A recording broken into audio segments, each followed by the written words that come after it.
हमें पता है कि हज जो है वो मुसलमानों ने काफिरों से लिया, क्योंकि यहूदियों में हज से मिलती जुलती चीज थोड़ी बहुत मिलती है, ठीक है। मगर हमें यह पता है कि यहूदियों में हज उस तरह से नहीं है, ठीक है।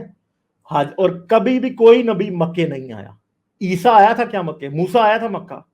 तो क्यों नहीं कोई हज करने आया? अगर हज जो है वाकई एक ऐसी चीज थी, ठीक है, किसी को तो आना चाहिए था ना। क्यों नहीं आया कोई भी? इसीलिए नहीं आया क्योंकि इस हज वाली जगह का कोई जो है वो नामो निशान, या कोई हमें पता है कि ऐसी कोई बात थी ही नहीं। हज वाला भी, हज जो है वो एक तो पक्की बात है, अरब मुशरिकीन का जो है ना वो एक फेस्टिवल था, ठीक है। इस बात का हमें 100% पता है, और मुसलमानों ने उसको अपने अंदर शामिल कर लिया जब उन्होंने इस्लाम कबूल किया। और हजरत मोहम्मद ने देखे, मक्का भी तो उन्होंने, जो कि अरबों का एक पुराना बुत खाना था, रसूल अल्लाह ने एक बार कोशिश की थी फतेह मक्का से पहले हज करने की एक बार, और उस टाइम काबे के अंदर बुत थे।